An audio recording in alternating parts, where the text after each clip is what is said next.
A vida não espera. Essa frase não é um bordão, é uma sentença que atua enquanto você hesita. Enquanto você decide, amanhã eu começo, o tempo toma decisões por você. Portas que se fecham, pessoas que se afastam, oportunidades que se dissipam. Quando você opta por não escolher, a mudança acontece de qualquer jeito, e quase sempre de modo mais duro, mais abrupto e menos gentil do que poderia ter sido. O que acontece quando você se recusa a mudar? O custo aparece em parcelas, ansiedade que aumenta sem nota fiscal, relacionamentos que se erodem por desgaste, saúde que reclama em sinais que preferimos ignorar. A resistência não preserva.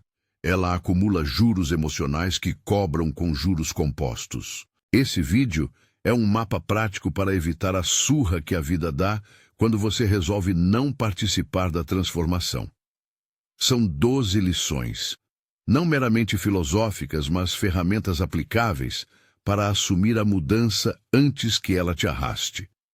Cada lição tem uma ideia central, um fio histórico que conecta a tradição estoica, pelo menos duas narrativas, uma que vem da história, outra do cotidiano, e um exercício que você pode testar agora mesmo.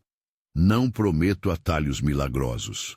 Prometo clareza, disciplina e estratégias que funcionam quando você as pratica com regularidade. Antes de irmos adiante, faça uma coisa simples. Escreva agora, em uma linha nos comentários, a frase que iniciará sua virada. Uma sentença curta, com verbo e intenção. Se essa mensagem está tocando algo em você, coloque essa frase ali. Será o primeiro gesto público do seu compromisso. Feito isso, vamos começar. Lição 1. Corpo primeiro. O domínio da mente passa pelo corpo. Você já reparou que nas decisões mais cruciais, o corpo fala antes da razão? O aperto no peito, a garganta seca, a inquietação nas pernas, são os sensores primários. Dominar a mente sem treinar o corpo é tentar governar um país com revoltas populares constantes. A tradição estoica sempre trabalhou com essa conexão, controlar a atenção e a respiração para manter a lucidez diante do rio caudaloso das emoções. Na prática, isso significa começar o dia com rituais mínimos que tornam sua reação menos automática. A técnica que usaremos é simples, segura e repetível. Respiração 4-4-4. Inspire, contando até 4. Segure 4. Expire 4. 3 ciclos ao acordar reduzem o ruído interno e aumentam sua margem entre estímulo e resposta. História antiga. Marco Aurélio, em seus escritos, lembrava-se com frequência da necessidade de vigilância sobre o corpo e a mente. Não era ascetismo moralizante. Era disciplina cotidiana. Acordar, observar, escrever algumas linhas, respirar para não permitir que o primeiro impulso do dia dominasse suas decisões. Essa disciplina corporal sustentou a clareza que lhe permitiu liderar em tempos de pressão. Exemplo contemporâneo. Conheço uma gerente de projetos que durante anos respondia a crises no automático. Voz alta, decisões impulsivas, noites sem sono. Quando começou a praticar 3 ciclos de 4-4-4 todas as manhãs e 2 ciclos antes de reuniões importantes, percebeu que conseguia pensar por mais tempo antes de falar e que as conversas mudaram de reativas para construtivas. Não foi mágica, foi repetição que construiu espaço entre estímulo e ação. Exercício prático. Ao acordar, sente-se na beira da cama, mantenha os pés no chão e faça 3 ciclos de respiração 4-4-4. Se tiver condição médica que possa ser afetada por exercícios respiratórios, consulte um profissional. Faça isso por 7 dias seguidos e anote como sua reatividade mudou. 3 perguntas para o seu journaling. 1. Onde meu corpo costuma reagir primeiro? 2.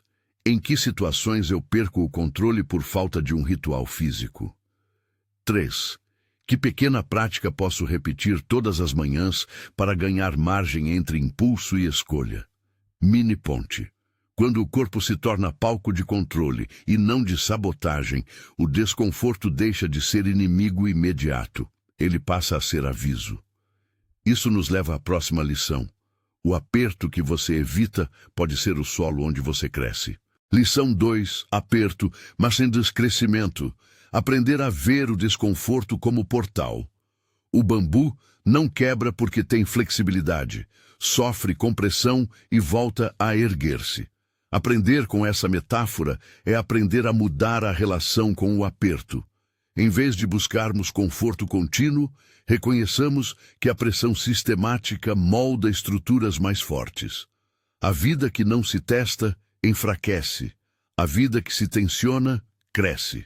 Do ponto de vista estoico, o desconforto é uma oportunidade para treinar a virtude, coragem, prudência, temperança e justiça. Esses filósofos sugeriam exercícios deliberados, passar por pequenas privações para treinar a alma, não por masoquismo, mas por preparação para choques inevitáveis. História. Sêneca, nas suas cartas, descreve a prática de acostumar-se às dificuldades menores para não ser tomado de surpresa pelas grandes. Ele aconselhava, por exemplo, a fazer jejum ocasional para aprender que a serenidade não depende do conforto imediato.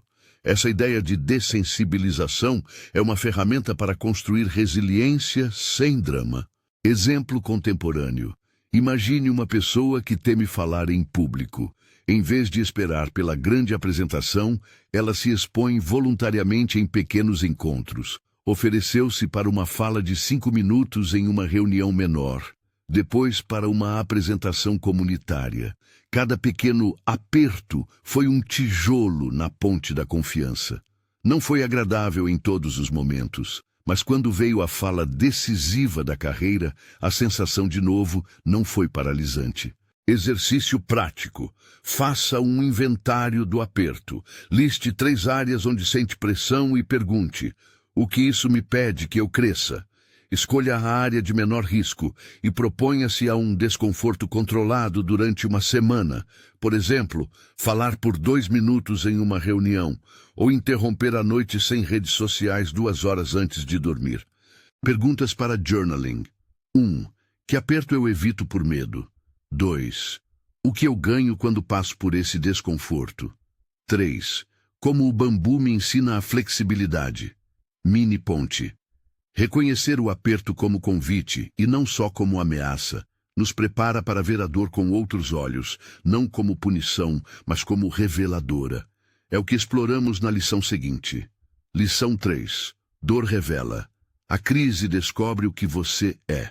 Dor não é apenas um sinal de que algo está errado, é um espelho. Quando o chão desaba, aspectos escondidos da sua identidade ficam visíveis. Paciência que você não suspeitava, ou traições que você ignorava por conveniência. A dor limpa a superfície e expõe raízes.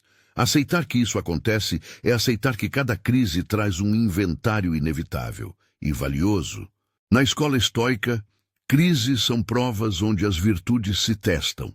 Epicteto, que começou como escravo e virou professor, usou sua história de perda e limitação para demonstrar que as circunstâncias externas não definem a dignidade interna.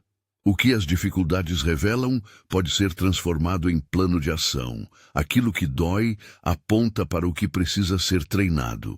História antiga. Há relatos sobre soldados e líderes romanos que, em campanhas desastrosas, descobriam talentos escondidos entre as fileiras. A pressão obrigava a escolhas rápidas e revelava líderes emergentes. Esses episódios não eliminavam o risco, mas mostravam que a crise não é apenas destruição, é um filtro que separa o essencial do supérfluo. Exemplo moderno. Uma mulher que foi demitida inesperadamente descobriu que havia permitido que sua identidade fosse consumida pelo trabalho. Na crise, percebeu talentos e desejos que ignorara. A dor foi janela. Revelou que ela desejava empreender, não apenas ocupar uma cadeira. Não foi uma transformação imediata, foi o começo de um processo onde a clareza nasceu do desconforto. Exercício prático. Diante de um problema atual, pergunte: o que essa dor está me mostrando sobre minhas prioridades? Escreva 3 coisas que a crise revela, e para cada uma, um pequeno passo prático de 7 dias para começar a corrigir. Journaling. 1. O que a minha dor está me dizendo que eu preciso mudar? 2. Quais hábitos alimentam essa mesma dor? 3. Que ação mínima posso tentar esta semana? Mini ponte. Dor revela caráter, mas caráter não é destino imutável. A próxima lição mostra que parte do sofrimento é interpretativo. A percepção cria o fardo. Lição 4. A realidade que fere é, muitas vezes, uma escolha de percepção. 2 homens enfrentam a mesma notícia e respondem de modos distintos. Um desaba em antecipação, outro traça um plano. A diferença não é apenas o temperamento, é a lente pela qual interpretam o evento. A filosofia prática nos lembra que grande parte do sofrimento brota da interpretação, não do fato em si.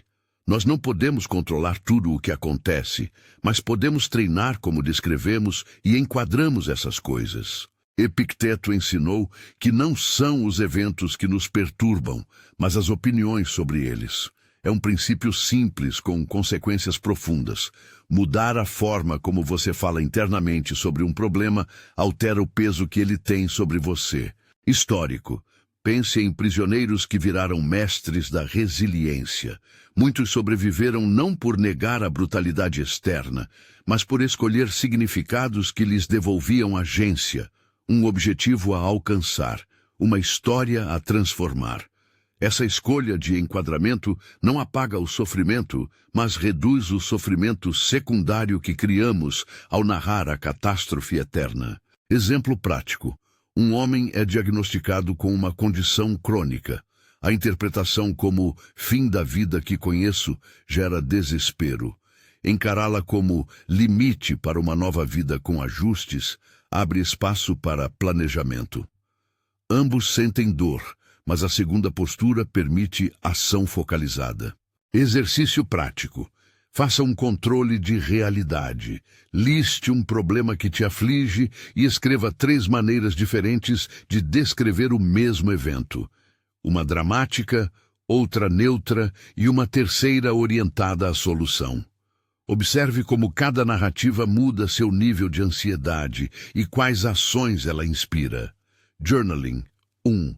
Quais narrativas eu me repito que amplificam meu sofrimento? 2. Qual seria uma interpretação mais útil para o meu bem-estar? 3. Que prova eu preciso para testar essa nova leitura? Mini ponte, mudar a lente não é negar a gravidade, é ganhar clareza para agir. Essa clareza define um limite importante. Você não pode salvar todo mundo. A lição a seguir fala sobre os perigos de viver como salvador. Lição 5. A ilusão de salvar o outro. Cuidado sem autoaniquilação. Existem pessoas que se definem por resgatar causas e outras pessoas. Nessa nobre tendência mora um perigo. A crença de que amar é sinônimo de resolver tudo para o outro. Amar não equivale a eliminar responsabilidades alheias à custa de sua própria vida. Limites não são falta de amor, são sustentação do amor que resta. Os estoicos valorizavam a ação correta dentro do papel social que cada um ocupava, mas também reconheciam limites entre o que depende de você e o que não depende. Assumir que você é responsável pela salvação do outro é carregar um peso injusto que, no limite, destrói. História. Em muitas biografias de líderes caridosos, há relatos de pessoas que queimaram sua energia tentando resgatar todos. Alguns só descobriram tarde que seu gesto servia mais ao orgulho do que ao bem-estar real dos outros. Isso não é condenação, é advertência. Exemplo contemporâneo. Uma médica que durante meses trabalhou além do limite, tentando cuidar de pacientes e ainda atender às necessidades emocionais da família. O resultado foi burnout. Ao aprender a delegar, estabelecer horários e dizer não em determinadas fronteiras, ela recuperou clareza e voltou a ser útil sem se anular. Exercício prático. Roteiros de limites. Escolha uma situação em que você costuma assumir responsabilidades que não são suas e ensaie estas frases curtas. Posso ajudar até aqui. Além disso, não posso. Eu quero te apoiar, mas não consigo assumir essa decisão por você. Preciso cuidar também da minha energia. Não posso dar mais nesse momento.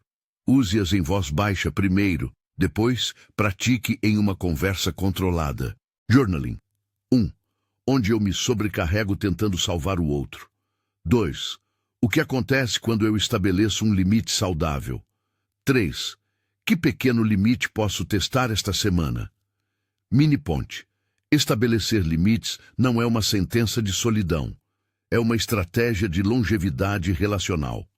Com o corpo mais estável, o desconforto reconhecido, a dor usada como mapa, a realidade reapreciada e limites bem traçados, precisamos de disciplina, não como castigo, mas como caminho para a liberdade. Lição 6.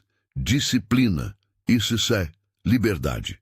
A paradoxal estrada para a autonomia. A disciplina costuma ser vendida como restrição, mas a verdade prática é o oposto. Disciplina cria liberdade. Aprender a dizer não ao imediato para dizer sim ao futuro é uma forma de liberdade escolhida. A disciplina é o contrato que você firma consigo mesmo para que amanhã não seja refém de impulsos de hoje. Na tradição estoica, o exercício cotidiano, vigiar o pensamento, praticar a temperança, agradecer o que se tem, cria um espaço interno onde as circunstâncias perdem poder de decisão sobre quem você é. Essa prática gera autonomia emocional e operacional. História. O treinamento de soldados romanos é um exemplo claro. A disciplina rígida da caserna resultava em liberdade de ação no campo de batalha. A disciplina permitia improvisação e responsabilidade quando o caos chegava. Aplicado à vida civil, o princípio é o mesmo. Rotinas e rituais libertam a mente da tirania do momento. Exemplo moderno. Um empreendedor que, em vez de delegar tudo ao acaso, implementou 3 rituais diários: revisão matinal das prioridades, bloqueio de tempo para trabalho profundo e uma breve revisão noturna. A disciplina desses micro-hábitos deu a ele mais escolhas estratégicas. Quando há estrutura, sobra energia para tomar decisões autônomas. Exercício prático. Escolha um micro-hábito que represente disciplina e aplique por 30 dias. Por exemplo, 5 minutos de journaling matinal, 3 ciclos de 4-4-4 antes de iniciar o trabalho, ou 20 minutos de leitura noturna sem tela. Defina um volume pequeno e não negociável. Journaling. 1. Que hábito curto posso manter diariamente que me dá sensação de liberdade? 2. Quais são os sinais de que estou deixando a disciplina escapar? 3. Como posso proteger meu ritual contra distrações? Interlúdio prático. Escreva agora, em 3 linhas, o hábito que escolheu e o horário em que fará. Respire 3 vezes. Observe qualquer resistência, ela é previsível. O que importa é começar. A essa altura, seu mapa já contém ferramentas essenciais, práticas corporais para respirar antes de agir, a habilidade de ver o aperto como ferramenta de crescimento, a compreensão de que a dor revela, a capacidade de escolher a lente com que interpreta a realidade, limites que preservam sua energia e disciplina que devolve liberdade. Tudo isso reduz a chance de que a vida te obrigue a mudar de maneira traumática. Ainda assim, há 3 territórios cruciais à frente: desapego, gestão emocional diante dos impulsos e a ação sem esperar um momento perfeito. São campos que, quando negligenciados, transformam pequenos choques em crises devastadoras. Antes de seguirmos, segure esta imagem. Você está em uma trincheira construída por hábitos, alguns firmes, outros frágeis. O terreno à frente é incerto. É preciso decidir se você vai cavar mais fundo, melhorar a fortificação ou sair correndo e se expor sem proteção. A decisão que você tomar determinará se a mudança será uma caminhada planejada ou uma tempestade imposta. Agora respire. Volte mentalmente às lições que praticou. Guarde a frase que você escreveu nos comentários. Ela será seu primeiro pacto. Em breve, vamos entrar em terreno mais delicado.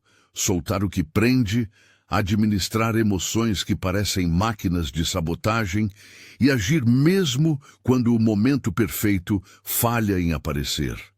Essas etapas são as que mais expõem nossa vulnerabilidade, mas também são as que mais geram liberdade quando enfrentadas com método.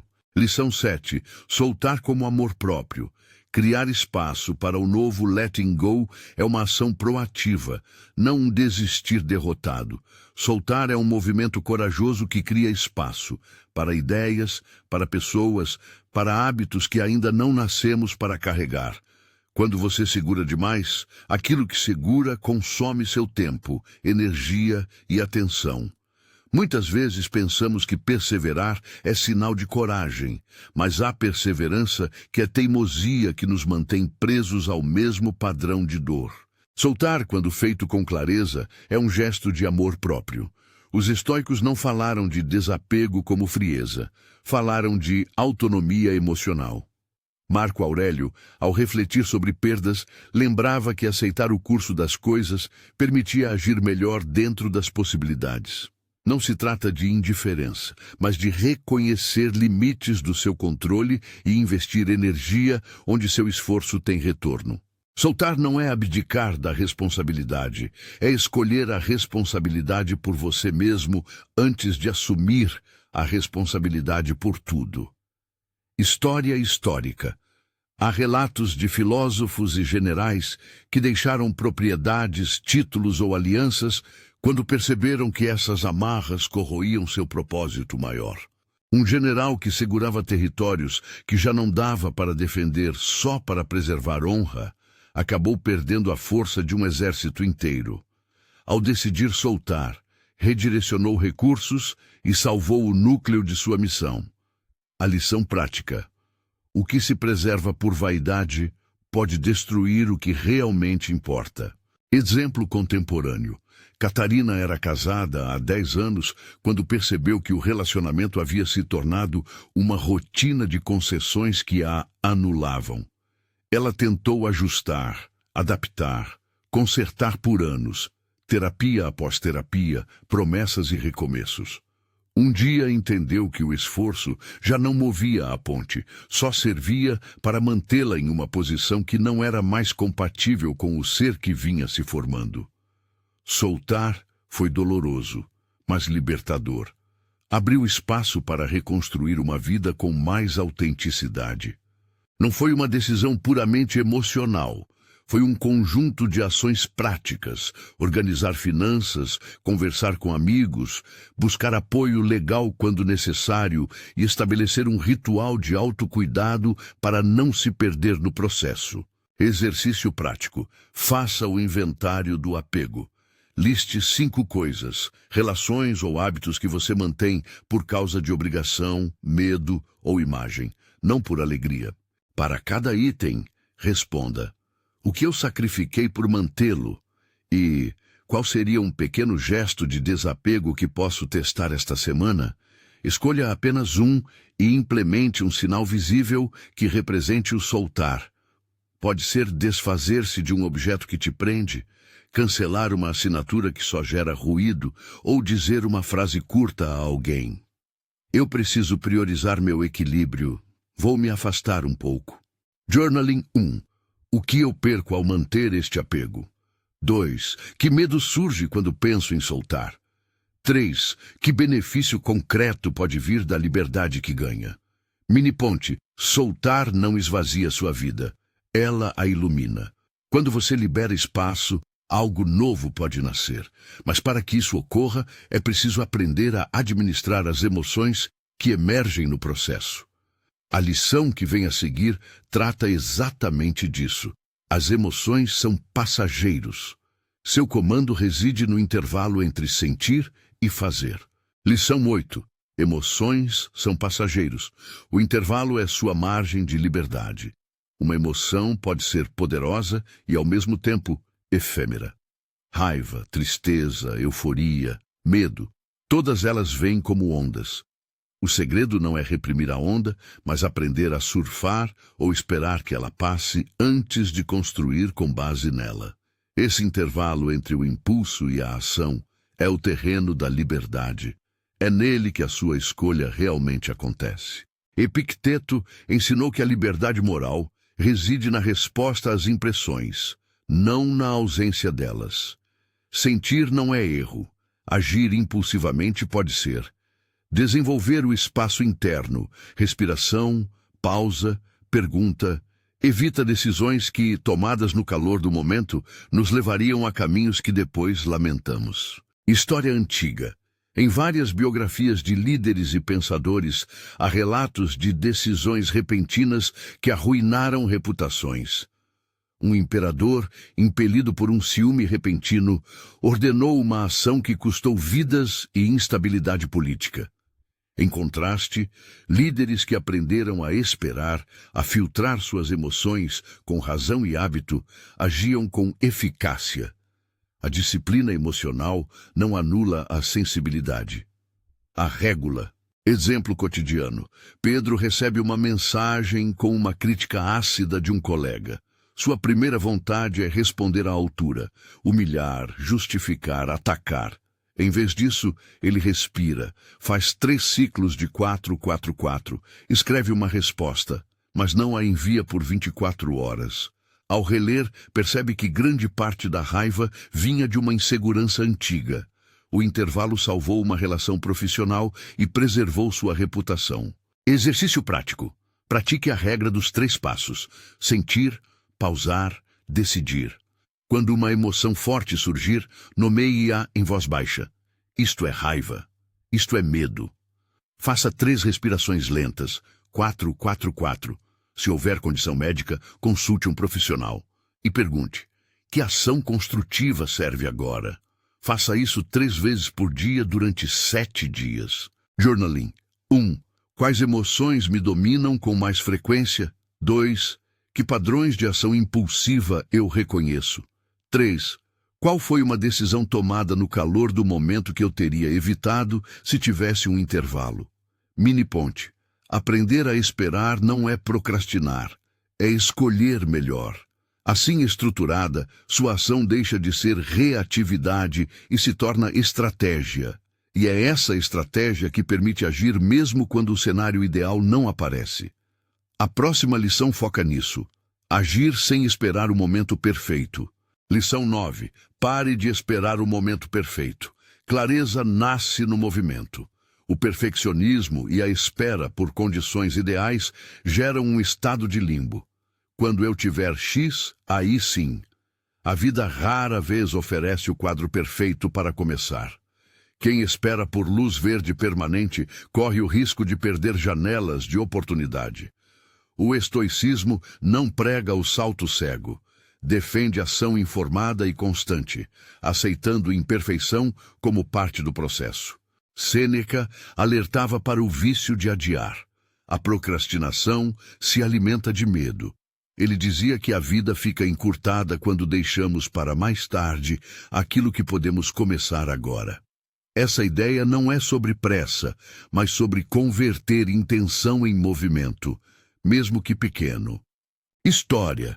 Na Revolução Industrial, inventores e empreendedores que testaram protótipos rudimentares erraram rápido e ajustaram, avançaram. Outros, buscando aperfeiçoar uma ideia até a perfeição, foram ultrapassados. O movimento gera feedback, o feedback gera ajuste, o ajuste gera progresso. Exemplo contemporâneo. Luísa desejava abrir uma oficina criativa, mas esperava capital e certezas. Em vez disso, começou com uma noite por semana em um espaço comunitário, sem largar o emprego. A ação mínima mostrou demanda, permitiu ajustes de precificação e moldou sua visão. 2 anos depois, tinha uma base sólida para expandir. O ponto crucial: ela começou antes do momento perfeito. Exercício prático. Crie um microplano de 5 passos para iniciar uma ação que você vem adiando. Exemplo: 1.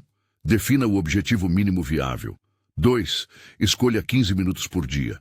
3. Liste 3 tarefas iniciais. 4. Compartilhe o plano com alguém que te dê responsabilidade. 5. Revise após 7 dias. Journaling. 1. Que coisa eu adio por buscar perfeição? 2. Qual seria o menor gesto que me dá feedback real? 3. Quem pode ser meu parceiro de responsabilidade nesta ação? Mini ponte.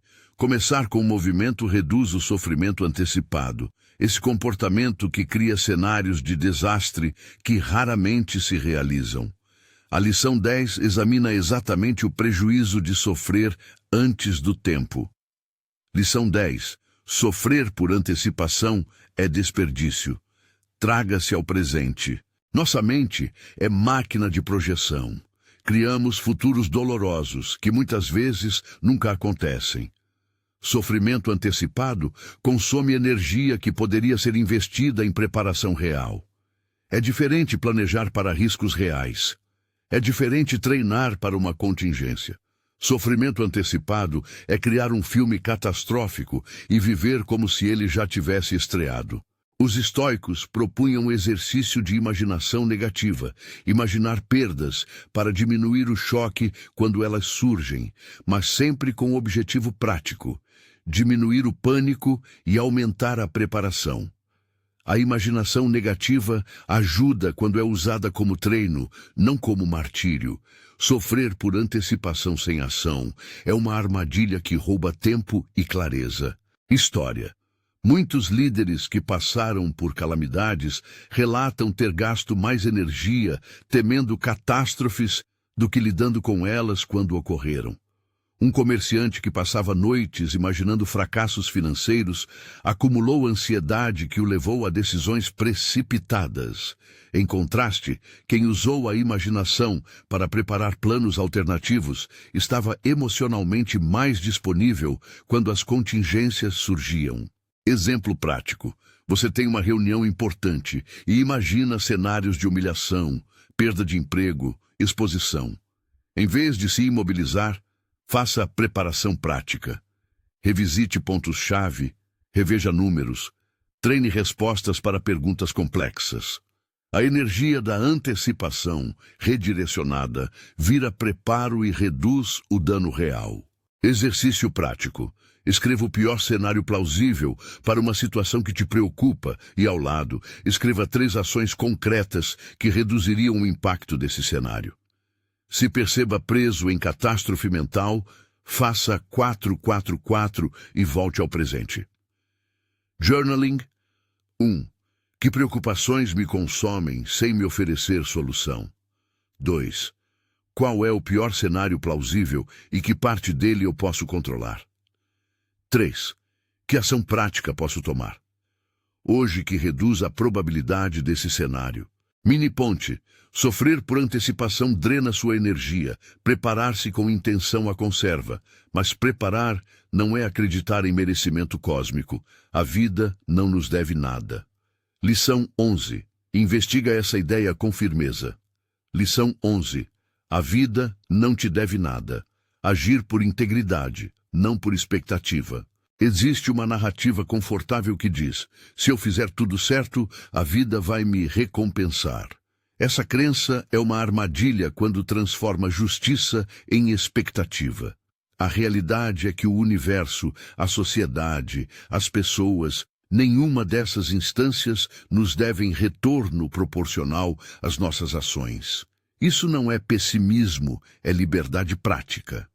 Ao soltar a expectativa de que a vida nos retribuirá, passamos a agir por integridade, pela coerência entre valores e ações, não por uma esperança de pagamento.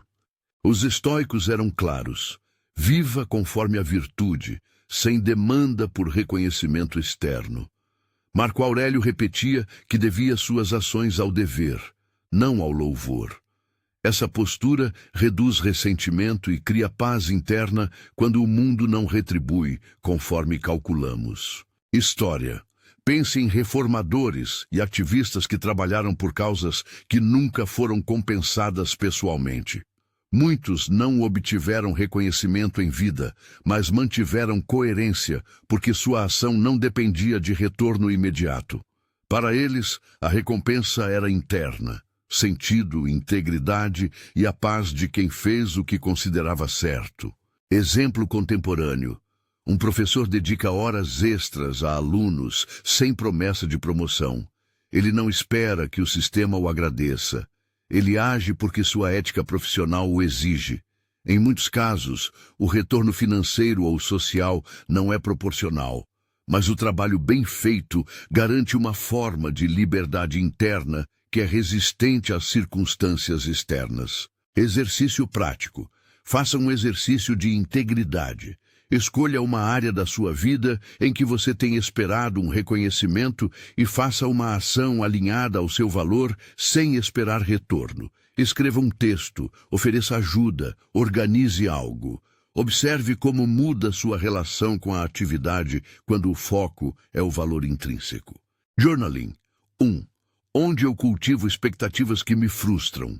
2. Que ação posso fazer hoje sem esperar recompensa? 3. Como minha paz muda quando faço o que é certo, independentemente do retorno. Mini ponte. Agir por integridade não garante conforto externo, mas reduz o sofrimento pelo escorregamento entre expectativa e realidade. Com isso, chegamos ao cerne final. O cultivo silencioso. Aquilo que você pratica em segredo e que, cedo ou tarde, aparece em público. Lição 12. Cultive em silêncio, o jardim secreto que floresce em público. Há práticas que devem ser privadas porque sua força está justamente na repetição não performática. Quando você pratica para ser visto, seu foco muda e a disciplina perde. O verdadeiro cultivo é silencioso. Rituais matinais, leitura constante, exercícios físicos, reflexão noturna. Pequenos atos que juntos transformam a pessoa de dentro para fora. Sêneca e Marco Aurélio valorizavam o treino diário e o exame de consciência noturno. Essas rotinas foram o que permitiram que sustentassem clareza em momentos difíceis. Não é glamour. É trabalho cotidiano que não rende likes, mas rende lucidez. História. Jardineiros antigos sabiam que a planta que cresce em reserva produz frutos mais fortes. A prática diária de regar, podar, proteger das pragas é invisível até que a estação chega. Do mesmo modo, práticas internas florescem quando o tempo e o cuidado se acumulam. Exemplo moderno. André começou a escrever 5 minutos por dia. Ninguém sabia, ele não publicava. Depois de 2 anos, tinha material suficiente para um livro. A repetição silenciosa construiu um repertório. A prática não foi para impressionar, foi para transformar. Exercício prático. Crie seu ritual de 5 minutos. Pode ser 2 minutos de respiração, 4-4-4, 1 minuto de declaração de intenção. Hoje eu escolho 2 minutos de revisão de prioridade. Faça uma lista de 5 frases de cultivo para repetir ao acordar. Por exemplo, eu falo com clareza, eu escolho presença, sou responsável pelo meu tempo. Journaling. 1. Quais práticas secretas já me transformaram discretamente? 2. Que ritual de 5 minutos posso manter diariamente? 3. Como sinto meu dia mudar quando cumpro esse ritual? Interlúdio prático. Checagem de terreno. Onde está sua trincheira? Pausa curta para avaliar o que você já implementou. Pegue seu caderno e responda, sem autocensura. 1. Quais lições até aqui eu já pratico regularmente? 2. Onde ainda hesito? 3. Qual é o próximo gesto mínimo que posso testar hoje? Respire 3 vezes e anote uma ação concreta para as próximas 72 horas.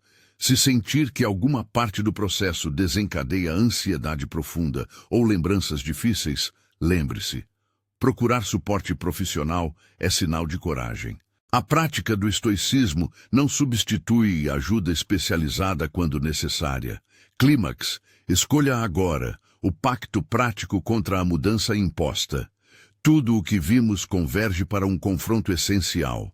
Você permite que a vida te arraste ou assume a direção, ainda que com imperfeição?